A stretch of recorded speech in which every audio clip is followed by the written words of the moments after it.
So, ladies and gentlemen, May is basically here.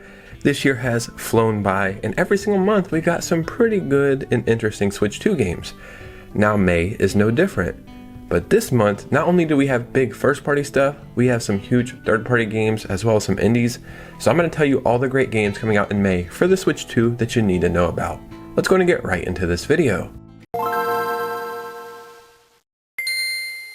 That's right, it's a new month, and new Switch 2 games are coming out. And this month, man, some great games are coming over to this tiny little handheld console right here.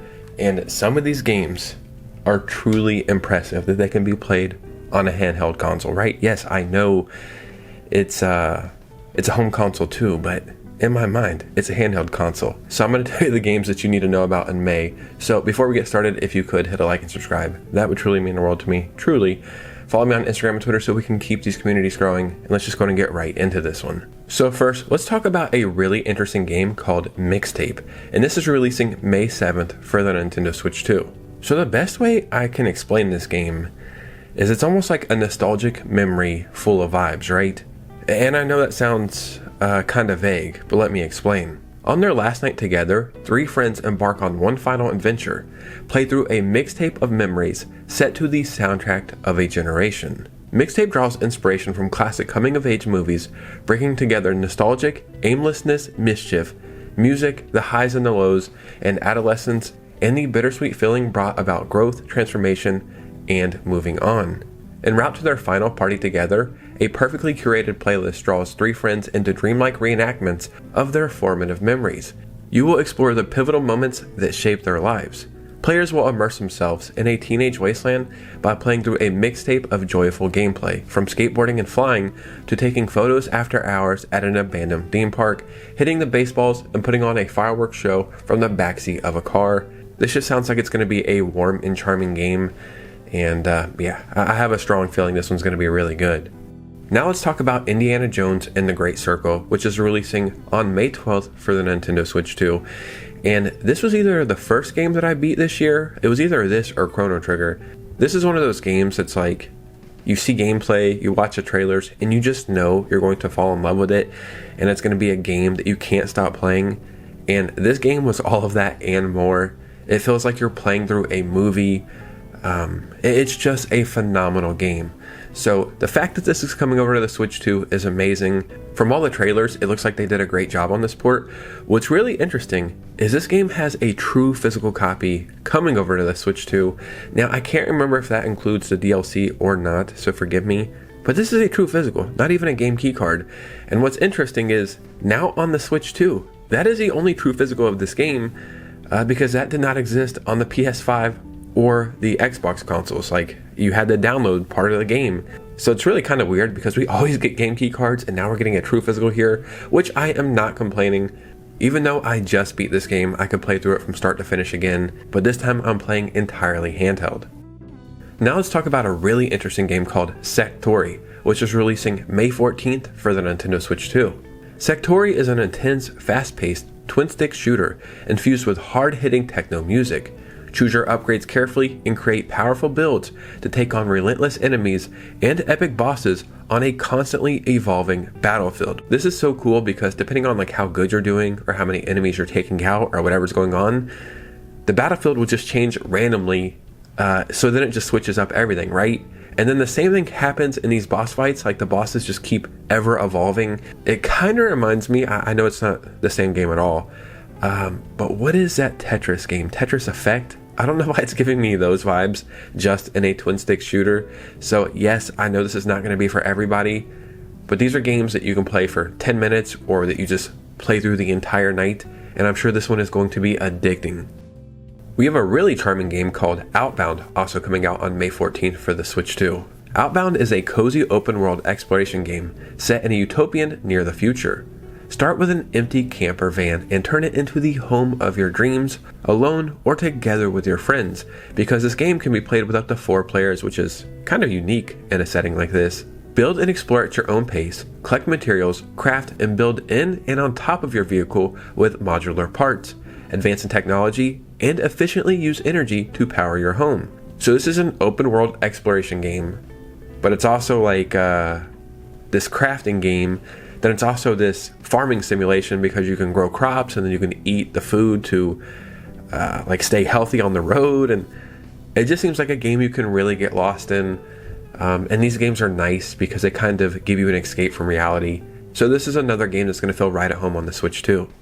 Now let's talk about R-Type Dimensions 3. This is releasing on May 19th for the Switch 2. In the distant future, humanity faces its greatest threat, the Bido Empire, a horrifying biomechanical life form capable of corrupting and absorbing anything it touches. Although humans once created the Bido as a weapon, the experiment spiraled out of control. Now the Bido exists beyond normal space and continually attempt to invade human reality. So I guess this game style is called like shoot 'em up if I'm not mistaken. These games again are not for everybody, but they are a lot of fun if you'll give them a chance. And an interesting fact about this game, when this game was being shown off, they showed that it was going to be a true physical, right? So this is not a game key card. And I think the developers were the first people to say that Nintendo is actually manufacturing smaller cartridges now. Like they wrote that on a blog or something and then had to delete it. So this was like the start of these smaller cartridge sizes, which is pretty interesting. So shout out to them for exposing that. Now arguably the biggest Nintendo game of May is Yoshi and the Mysterious Book, which is releasing on May 21st exclusively for the Switch 2.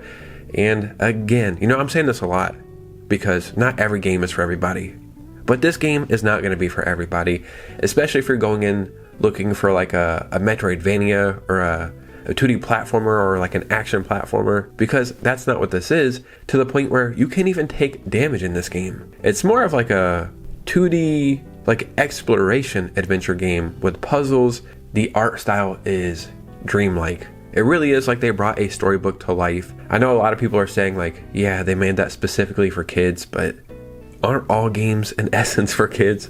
So I think this one is going to be a lot of fun. I really don't project it like breaking sales numbers or anything because, you know, a lot of people are already saying they're not going to play it. But I do think if you give this one a chance, it's just going to be like a magical experience. And it looks very Nintendo in its essence. And I really think there's going to be a lot of surprises in this game. Maybe some cameos from other Nintendo characters. I just have some strong feelings about this one, so I can't wait to play this. Now let's talk about BUSBY 4D, which is releasing on May 22nd for the Switch 2. Join BUSBY on a new intergalactic platforming adventure. Yeah, that sounds crazy, right? This is actually happening. The world's most infamous wisecracking bobcat has returned to 3D with new challenges, new moves, and even more personality in space. Run, jump, glide, and roll across alien planets, battle robotic sheep, and collect tons and tons of yarn. What could possibly go wrong? This is so nostalgic, right? Maybe if you're a little bit younger or you don't know like that much about older games, BUSBY is iconic. For better or worse, you know, it depends on who you're talking to. I cannot believe we're getting a new BUSBY game, but I'm not opposed to it. So this is something I'm definitely going to be checking out because any 3D platformer, you know, they're always fun. But there has been some early access for this one, I believe, and a lot of people are saying it actually surprised them at how good there is. And if I'm not mistaken, I think there is currently a demo of this one, so you might want to check that out. But yeah, man, if it's a 3D platformer, I'm playing it, and I'm definitely playing this one. We also have Tales of Arise Beyond the Dawn Edition releasing on the Switch 2 on May 22nd. So as far as I understand, right, and I could be wrong, this is basically the definitive edition, I think, of Tales of Arise or something like that. I know there's a ton of Tales games. I think this is that series where there's like a million of them and they're already remaking some of them and then they remaster some and there's just a bunch to choose from. This game is featuring a diverse cast of characters, an intuitive and rewarding combat system, and a captivating story set in a lush world worth fighting for. Tales of Arise will deliver a first-class JRPG experience. So if you don't like JRPGs, you probably don't care about this, but I will say this, the graphics and gameplay, they look awesome, right? So I don't know if I can jump into this one or do I need to play other games before this. But if this is something that, you know, is like something that anybody can play at any time, this one might actually be going on my list because I cannot get enough of JRPGs, which is turning out to be a problem. And a game that we have been waiting for, that was delayed and then I think delayed again, is MINA the Hollower. Now, this game does not have an official release date, but I think we can narrow down the release to May because recently MINA the Hollower went gold, and then I think they put out something or another saying that the game is officially launching in spring, and I think June starts summer, so May is the end of spring. It's the last month, so it has to launch in May if they're going to keep that release window. And I've heard a couple of other rumors that a Nintendo Direct, like a partner showcase, is coming in the next week or so, and that's where this game is getting shown off again. You know, who the hell knows, right? But if I had to guess, I think this game is definitely coming out in May. And again, I cannot wait to play this one. I love classic games that kind of remind you of old Zelda games. Like I am currently replaying the Minish Cap right now. I'm getting near the end, and I wish I could play a million more games that are similar, and Mina the Hollower gives you those vibes. Now, for the people who played the demo, they said it is like that, but it's also pretty difficult as well. So this is a game that's going to feel right at home on the Switch too, and I cannot wait to play it. So even though it does not have an official release date yet, so hopefully we hear an official release date sooner than later. But ladies and gentlemen, what do you think about this? Because your opinion matters most. So in the comments below, I would love to hear your thoughts and opinions. What games are you picking up in May? What games are you not picking up? What games are you currently playing? What games do you hope get revealed soon? Just start a conversation. And keep in mind, every game that I mentioned in this video is releasing on the Switch 2, like an official Switch 2 edition. I'm sure there's other great Switch games coming out, maybe not. But it's very interesting to see like Switch 2 is becoming the main focus, and the Switch it's not fading away yet, but it feels like it's starting to kind of be edged out a little bit, which is interesting. So let me know what you guys are thinking. And if you made it to this part of the video, if you could do me a favor, truly hit a like and subscribe on the way out, because that would mean the world to me. Follow me on Instagram and Twitter, because we are growing on both platforms, and it's actually pretty cool. And consider becoming a channel member, because we have 17, but I would love to get to 20. And you guys know me, I'll see you very soon with a new video. Peace.